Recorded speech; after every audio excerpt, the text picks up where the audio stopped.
The class. आज आपण next topic बघतो म्हणजे पोलीस सिस्टीमबद्दलच एक दुसरा पुढचा पॉईंट बघतोय, that is national police commission.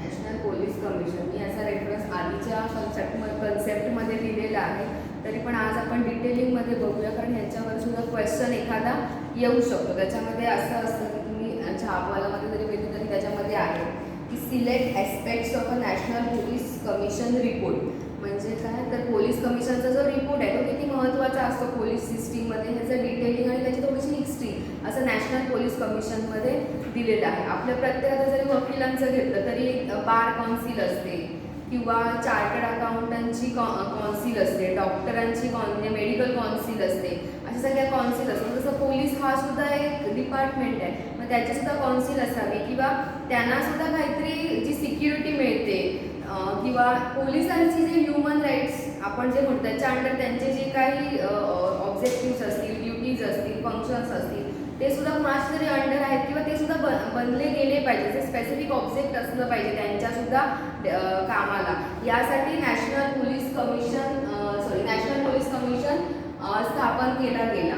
म्हणजे पूर्वी जे ब्रिटिशकालीन कायदे होते त्यामुळे त्याच्यातला आपण कॉन्स्टी आपलं वेगळं केलं, त्यात प्रत्येकाला वेगवेगळे अधिकार दिले, कर्तव्य दिली, पण मग त्यामुळे काय आलं, पोलिसांची जे काही खूप कडक जी पद्धती होत्या, कडक शिक्षा होत्या, तर त्या काय झाल्या, तर त्या म्हणजे एकदम आपण काय सगळंच त्या शिक्षा घेतल्या नाही, जसा पुन्हा तशा शिक्षा आपण देत गेलो किंवा त्याच्यामुळे कॉन्स्टिट्यूमुळे खूप चेंजेस झाले. त्यामुळे पोलीस ॲक्टसुद्धा बदलावा अशी काहींची मतं झाली की पोलीस ॲक्टमध्ये सुद्धा बदल आणले पाहिजेत आपण किंवा त्यांच्यात सुद्धा एखादं कमिशन असलं पाहिजे, असे आपण वेगवेगळे चेंजेस त्याच्यामध्ये आणले गेले. म्हणून थोडासा कायदा बदलला पाहिजे किंवा कायद्यात चेंजेस केले पाहिजे की जो ब्रिटिशकालीन आहे तर तो तसा न राहता आपल्याप्रमाणे थोडासा कायदा झाला पाहिजे. म्हणून काय झालं, ह्या नॅशनल कमिशनने त्या प्रकारे सांगितलं. म्हणजे असं काहीतरी कमिशन असल्यामुळे पोलिसांमध्ये बदल घडून आले ना, म्हणजे पोलिसांचा विचार करणारा असं कोणीतरी एक कमिटी स्थापन झाली. आता जनरल पब्लिक असेल किंवा कोणी पॉलिटिशियन असतील, गव्हर्नमेंट असेल, इतका पर्टिक्युलर विचार करू शकत नाही ना सगळ्या डिपार्टमेंटबद्दल. म्हणजे जे असं जर कमिशन जर स्थापन केलं तर त्याच्यात काय होतं, पर्टिक्युलर विचार केला जातो. त्यामुळे ह्या कमिशन जे आहे त्याचं मेन ऑब्जेक्टिव्ह काय आहे, तर to recognise the police structure for an honest investigation of a crime. म्हणजे काय की सगळ्यांना जे आधीच्याही केस लॉ जी सांगितलेली त्याच्यामध्ये पण सांगितलेलं की पोलिसांकडून जरी काही त्रास झाला एखाद्याला तरी त्याला नुकसान भरपाईचा अधिकार आहे. पण पोलिसांना जर काही त्रास होतो त्यांना सुद्धा आत्मसंरक्षण आहे ना, काहीतरी सेल्फ हे असतंच ना त्यांना सुद्धा, तर त्यांना सुद्धा कुठेतरी एक सिस्टीम लागली पाहिजे. तर मेन ऑब्जेक्ट हेच आहे की एक ऑनेस्टली इन्व्हेस्टिगेशन झालं पाहिजे. म्हणजे पोलिसांमुळे म्हणजे पोलीस काहीतरी इन्व्हेस्टिगेट करतात, त्यामुळे जर सामान्य नागरिकांना त्रास होत असेल तर ते सुद्धा चुकीचं आहे किंवा सामान्य नागरिकांकडून जर इन्व्हेस्टिगेशनमध्ये पोलिसांना त्रास होत असेल तर तेही चुकीचं आहे. प्रत्येकाला सगळ्यांचे सगळे अधिकार मिळाले पाहिजे. तर ह्यासाठीच नॅशनल कमिशन काढलं गेलं.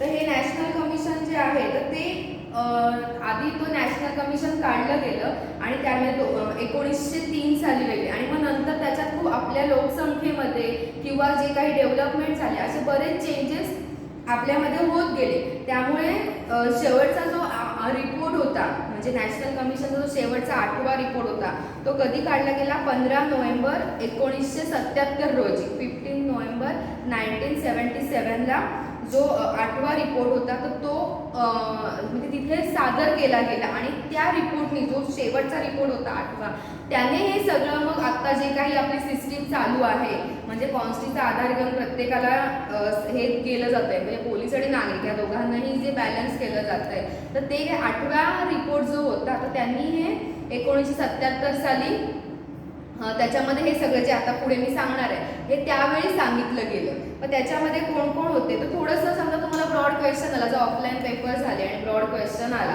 तर तो रिपोर्ट जो आहे आपली एक विशिष्ट आपण नॅशनल कमिशन घेतो त्यामुळे त्यातली थोडंसं डिटेलिंग सुद्धा द्यावं लागतं. तर त्याच्यामध्ये काय होतं, तर त्याच्यामध्ये जो काही पोलिसांचा जो आयोग आहे म्हणजे जे कमिशन आहे तर ते नेमलं गेलं. त्याचे अध्यक्ष कोण होते, तर धर्मवीर म्हणून जे होते ते ह्याचे अध्यक्ष होते, धर्मवीर हे त्याचे अध्यक्ष होते. तसंच त्याच्या पुढे चेअरमन आणि त्यांच्यासोबत M.K. रेड्डी, रुस्तमजी, सक्सेना, गोरे असे हे त्या आयोगाचे मेंबर होते. आणि त्यांनी काही पुढे गाईडलाईन्स दिल्या. त्याच्यापुढे त्यांनी गाईडलाईन्स दिल्या. त्याच्यामध्ये त्यांनी पुढे हे सांगितलं त्यांची जी काही कर्तव्य होती किंवा पोलिसांनी काय केलं पाहिजे किंवा हा आयोग का काढला गेला, ह्या गोष्टी याच्यामध्ये दिल्या गेल्या. तर त्यात काय काय दिलं, to redefine the role of police generally viewed as a machinery for maintaining public order and review their powers responsibility in the changed context. म्हणजे ह्याच्यामध्ये काय सांगितलं की त्याच्यामध्ये परत पोलिसांचा जो एक्झॅक्ट रोल आहे तो रिडिफाईन केला गेला. म्हणजे त्यांची सुद्धा काहीतरी मतं विचारात घेतली गेली किंवा ते इन्व्हेस्टिगेशन करताना प्रत्येक वेळी असं फॉर्मॅटेड नसतं ना की इन्व्हेस्टिगेशन असंच केलं पाहिजे. जसजसे क्राईम असेल तसतसं त्यांचं इन्व्हेस्टिगेशन सुद्धा बदललं जातं किंवा आपली आजूबाजूची परिस्थिती ह्यानुसार सुद्धा. म्हणजे एखादं गाव आहे, एखाद्या गावामधले जे पब्लिक असते ते खूप म्हणजे काय म्हणतो आपण, एकदम काही गावांमध्ये पब्लिक जे असतं म्हणजे जे काही नागरिक आहेत ते खूप लगेच रिॲक्ट होतात कोणत्याही गोष्ट, म्हणजे लगेच मोर्चा काढणं किंवा एखाद्याचं काय सगळं बंद ठेवणं हे होतं. काही गावांमध्ये हे काही फरकच पडत नाही. काही क्राईम झाला तरी पोलिसांना मदत केली जाते किंवा त्यांच्यानुसार इन्व्हेस्टिगेशन. म्हणजे काही गावं सेन्सिटिव्ह असतात, काही गावं नसतात. त्यामुळे त्या त्या एरियानुसार पोलिसांना सुद्धा वागावं लागतं. मग हेच एक्झॅक्टली त्यात रिडिफाईन केला गेला की पोलिसांचा रोल काय आहे हा एक्झॅक्ट त्याच्यात डिफाईन केला गेला. त्यानंतर to review the working of a police and suggest concrete measures for reform. म्हणजे पोलिसांना सुद्धा आपली मतं मांडण्यासाठी काही त्याच्यामध्ये मतं त्यांची विचारात घेतली की समजा एखादा बदल घडवायचा आहे. आता मी विचार करू शकत नाही, मी फक्त पोलिसांनी हे केलं ते केलं असं केलं हे अगदीच आपण बोलू शकतो. पण पोलिसांचे एक्झॅक्ट काय मत आहे हे विचार म्हणजे त्यांची बाजू मांडण्याची सुद्धा त्यांना त्याच्यामध्ये संधी दिली गेली. त्यामुळे तेही त्याच्यात काही गोष्टी सजेस्ट करू शकतात असं नॅशनल कमिशननी सांगितलं. त्यानंतर to suggest remedial measures for eliminating delays in investigation and prosecution of cases. म्हणजे काही जे आपले आपण जेव्हा समजा FIR दाखल होते मग काही वेळा त्याला वेळ लागतो किंवा कधी कधी लगेच दाखल होते.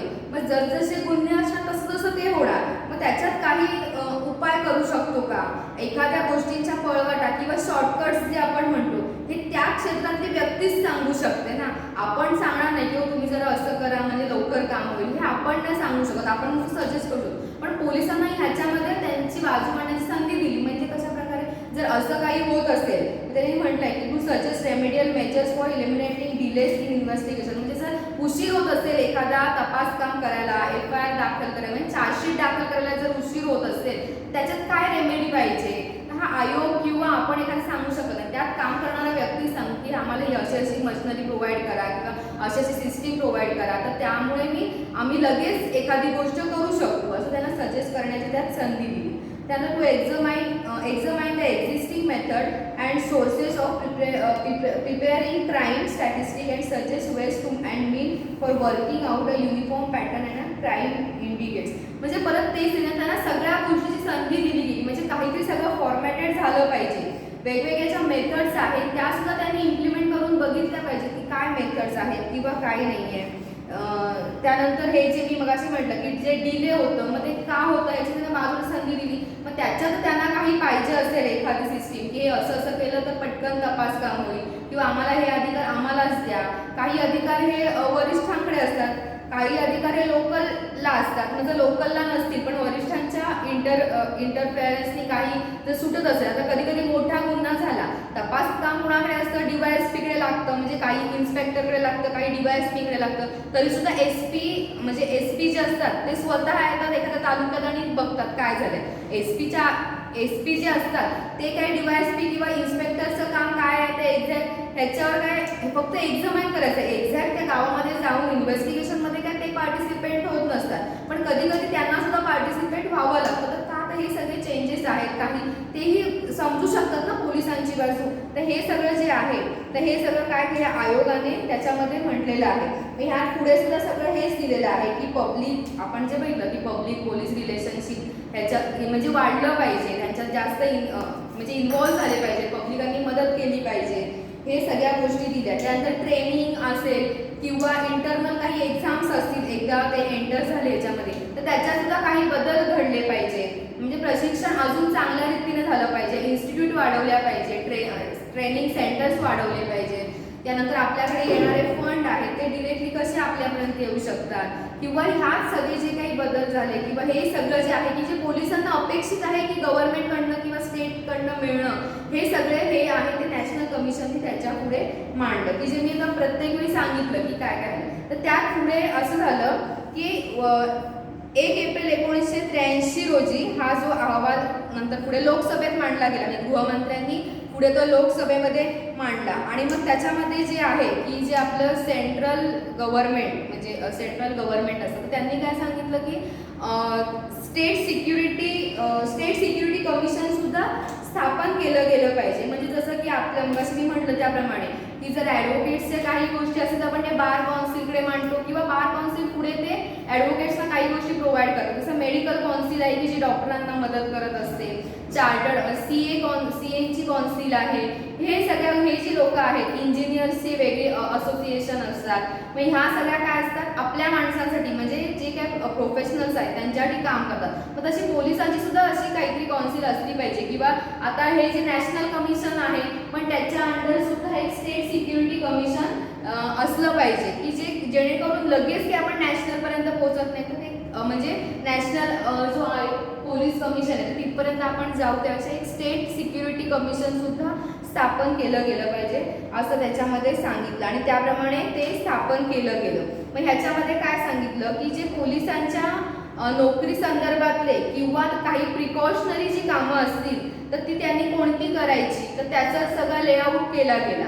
काही प्रिकॉशनरी गोष्टी असतील म्हणजे आपल्याला कळते की आता उद्या गणपती उत्सव आता एक 8 दिवसांनी स्टार्ट होतोय, तर त्याच्या आधीच सगळी सिक्युरिटी म्हणजे सगळं त्यांनी हे करून ठेवायचं. म्हणजे प्रिकॉशनरीज आहे ना हे सुद्धा, की आपल्याला माहिती आहे की म्हणजे पोलीस गणपतीच्या इथे गणपती उत्सवाची इथे गर्दी झाल्यानंतर मग पोलिसांनी जाऊन लाठीमार करणं किंवा हे सगळ्या गोष्टी करण्यापेक्षा आधीच 4 पोलीस 4 ठिकाणी त्या मंडपाच्या इथे ठेवले, तर काही गोष्टी आहेत किंवा लाईनीत लोकांना जाण्यासाठी सांगितलं तर म्हणजे या सगळे ते आधीच जर पोलीस नेमून ठेवले किंवा होमगार्ड्सना बोलवलं जातं किंवा होमगार्ड्स सुद्धा ठेवले जातात, म्हणजे काही सगळी प्रिकॉशनरी काम आहे. जसं की आता इकडे बघितलं आपण की होळीचा उत्सव असतो, शिमगा असतो, पालखी निघते, पण तिथे काही जत्रा असते तर तिथे ऑलरेडी एक पोलीस तिथे नेमला जातो की जेणेकरून काही झालंच पाहिजे तर तिथे लगेच काहीतरी आपले म्हणजे जी पोलीस तिथपर्यंत लगेच पोहोचू शकते. म्हणजे ही सगळी प्रिकॉशनरी कामं आहेत तर ती त्याच्यामध्ये सांगितली गेली की स्टेटमध्ये. हे काय नॅशनलचे लोक एवढा विचार करणार नाही, हे स्टेटचे किंवा लोकल लोकच विचार करू शकतात की अरे ही प्रिकॉशनरी कामं काय असू शकतात, हे तेच लोक विचार करू शकतात. त्यानंतर त्यांनी पुढे असंही सांगितलं की जे राज्य पोलीस म्हणजे जे आपले स्टेट पोलीस आहेत त्यांचा जो काही त्यांनी जे काही काम केलं तर त्याचा एक रिपोर्ट दरवेळी बनवायचा आणि तो आपलं जे काही विधिमंडळ आहे तिकडे तो सादर करायचा असं सुद्धा त्याच्या पुढे सांगितलं गेलं. Evaluation of a performance of a state police every year and presenting the report to the state legislature. जे विधिमंडळामध्ये आपण हा रिपोर्ट काय आहे तर सादर करायचा आहे. तर त्यानंतर काय सांगितलं पुढे, म्हणजे जे काही सिनियर पोलीस ऑफिसर्स आहेत तर ह्यांचे जे काही अपील आपण म्हणजे functioning as a forum of appeal for disposing of a representation from any police officer of the rank of a superintendent of a police म्हणजे SP and above regarding his being subjected illegal irregular order in course of performance of his duty. म्हणजे काही जे वरिष्ठ अधिकारी असतील ह्यांनी जर काही कामात काय म्हणू आपण इलिगल काही कामं करतायत किंवा काहीतरी चुका करतायत कामात, तर त्याचं अपील सादर करू शकतो आपण स्टेट कमिशनकडे. की म्हणजे बरेचदा बघतो की ह्यांना म्हणजे त्यांचं जे आहे प्रमोशन न होता डिमोशन होतं किंवा त्यांना काही महिने कामावर येऊ नका असं सांगितलं जातं. म्हणजे हे जी सिस्टीम आहे ते काहीतरी चुका घडतात त्यांच्याकडनं, बरेचदा त्यांना निलंबित केलं जातं, सस्पेंड केलं जातं.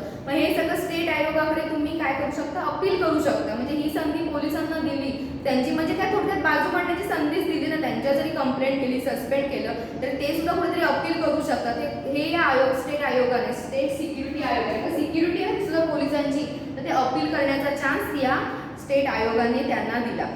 त्यानंतर जे काही SP आहेत किंवा त्याच्या वरचे जे अधिकारी असतील SPच्या वरचे म्हणजे आयुक्तापर्यंत वेगळे, तर यांची जी पोस्टिंगशी रिलेटेड जर काही इश्यूज असतील तर त्याचे अपील असेल. म्हणजे एखाद्याला डिरेक्टली कुठेतरी दुसरीकडे पोस्टिंग केलं आणि तिथे जर त्याला नको असेल किंवा घरची कंडिशन तशी नसेल किंवा कधी कधी नवरा बायको दोघंही त्याच क्षेत्रामध्ये असतात, मग दोघांनाही एकच ज्युरिस्डिक्शन दिलं जातं. मग ह्या ज्या गोष्टी असतात मग ह्याचं अपील हे सुद्धा त्यांना कळलं पाहिजे ना. म्हणजे एखाद्या जर समजा नवऱ्याची पोस्टिंग एखाद्या जिल्ह्यामध्ये गेली आणि बायकोची दुसरीकडे असेल, पण हे दोघं नवरा बायको हे सुद्धा त्या स्टेट आयोगाला कळलं पाहिजे की त्यांना एकाच ज्युरिस्डिक्शनमध्ये ठेवलं पाहिजे. बरं असं होतं की एकाच जिल्ह्यामध्ये ती दोघं जण कार्यरत आहेत, गव्हर्नमेंटचं कुठचंही काही असेल तर नवरा बायकोला शक्यतो एका म्हणजे ह्याचं जे अपील करायचं तर ते कुठे केलं पाहिजे की त्यांना पण कळलं पाहिजे ना की आम्ही दोघंही कार्यरत आहोत या सेम क्षेत्रामध्ये.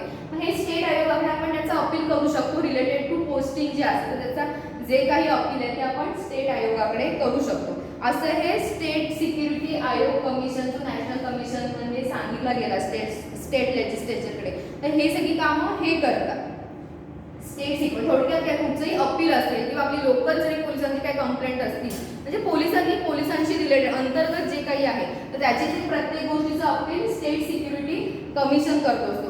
अशा प्रकारे हे जे नॅशनल पोल्युशन कमिशन जे आहे आणि त्याचा रिपोर्ट जो आहे तो त्यांनी ह्या सगळ्या गोष्टी सांगितल्या की ज्या मी आतापर्यंत सांगत आले की पोलिसांना सुद्धा म्हणजे पोलिसांची सायकोलॉजी थोडक्यात त्यांनी अभ्यासली. म्हणजे आपण म्हणतो ना की मी क्रिमिनॉलॉजीमध्ये जसं आपण सायकोलॉजीचा अभ्यास करायचा तसंच आहे याच्यामध्ये सुद्धा की ही जी पोलिसांची जी सायकोलॉजी आहे थोडक्यात सांगायचं तर ती ही सगळी कोणी केली तर त्याचा अभ्यास जो आहे तो या नॅशनल कमिशनने केला की त्यांना सुद्धा काहीतरी सिक्युरिटी पाहिजे ना. त्यांचं संरक्षण कोण करणार? पोलीस आपलं संरक्षण करतात, मग त्यांच्या संरक्षणासाठी काही गोष्टी पाहिजेतच ना.